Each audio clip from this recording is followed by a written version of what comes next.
ravie de vous retrouver pour le flash de 10 heures sur la télévision du Burkina. Des travaux de débroussaillage à l'aéroport international de Ouagadougou. Ces travaux vont toucher plus de 86 hectares de la superficie boisée de l'aéroport. Ils vont durer 5 mois et en fin octobre, les avions devraient décoller plus librement en minimisant les risques de collision avec les oiseaux. Ils ont aussi un caractère sécuritaire car des bases seront installées dès la fin des travaux.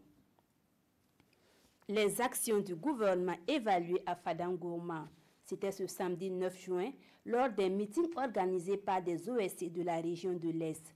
À travers ce meeting, elles veulent montrer leur reconnaissance au gouvernement pour les différentes réalisations dans la région de l'Est. Ce meeting a été l'occasion pour ces OSC de faire le point des défis qui restent à relever. Elles ont également montré leur disponibilité à accompagner les actions du gouvernement. Le projet dit Triangle de l'eau connaît des avancées notables, surtout dans son volet 1, eau et croissance économique au Sahel. Ces travaux d'adduction d'eau potable concernant les villes de Dori, Gorom et Falangoutou. Ces villes seront raccordées et approvisionnées par le barrage de Yakuta.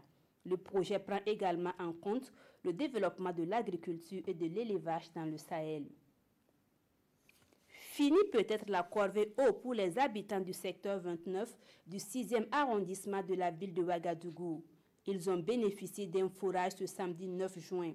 D'un coût global de 6 millions de francs CFA, ce forage est réalisé par le secrétariat permanent des engagements nationaux et c'est une promesse du président du FASO qui s'est concrétisée.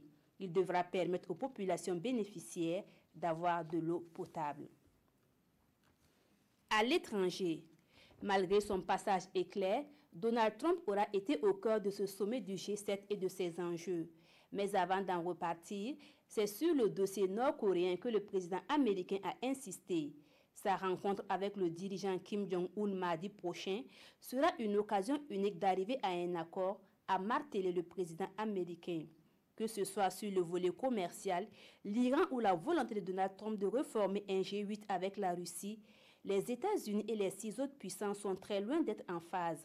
Pour faire bonne figure, le président américain a tout de même loué des discussions extrêmement productives. Voilà, c'est tout pour ce flash. Merci de l'avoir suivi. L'information revient à 13 h avec Marguerite Douanier.